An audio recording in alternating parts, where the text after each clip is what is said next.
Hello, Kainatis! Welcome to the newest episode of In Your Sky for the month of September. I, Dr. Sara, am so excited to be your host for the first time. This month brings us some super exciting shows from eclipses, planets, conjunctions, star clusters, and even a flying horse in the stars. So let's get started.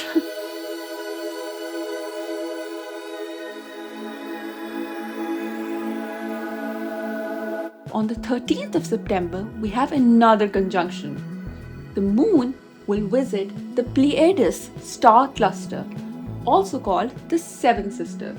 You can spot this little star cluster just with your eyes as well. But a pair of binoculars is going to make it look even more stunning. Seeing Pleiades also means that summers are starting to end and we are moving closer to winters. Now remember, Kainatis, Pleiades is not a star constellation but a star cluster in the Taurus constellation. On the 16th of September, we have another conjunction of the Moon and Jupiter. Jupiter is the brightest planet in the night sky, so it'll be really easy for you to spot it right besides the Moon. Remember to go out and see the sky just before the sunrise. Next up, on the 21st of September, we have Saturn at opposition. So, if a celestial body is in opposition, it means that it is exactly opposite to the Sun. When our moon is in opposition, it's a full moon and we get to see it the whole night. So when Saturn is in opposition, the Earth will be right between Saturn and the Sun, making Saturn brighter and closer to us than usual and visible throughout the night. At around midnight, you will see Saturn right over your head.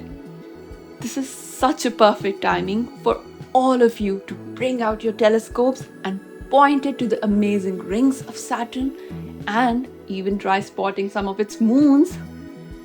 Next up, on the 22nd of September, we have another eclipse happening. This one's a partial solar eclipse. But here's the catch, Kainatis. It's only visible in parts of Australia, Antarctica, and the Pacific Ocean. See, that's why eclipses are so special. They don't always happen where we are. So friends, whenever you get a chance to catch an eclipse, you shouldn't let it go. But hey Kainatis, if you cannot see the solar eclipse on the 22nd, no worries because you can witness something else. On the 22nd of September, it'll be the September equinox. That's when a day and night will be nearly equal. This means that we will have 12 hours of daylight and 12 hours of night. This also shows that in the northern hemispheres, summers are ending and winters are starting. And in the southern hemisphere, it'll be the start of spring as they start to move into summers. And finally, our constellation of the month is Pegasus, the magical flying horse from the Greek mythology.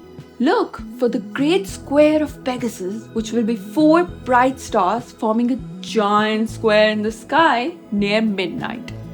Once you see the square, you'll know you've found Pegasus. Whew.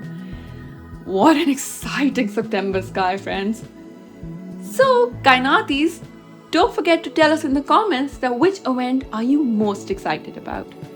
And that's all for this month.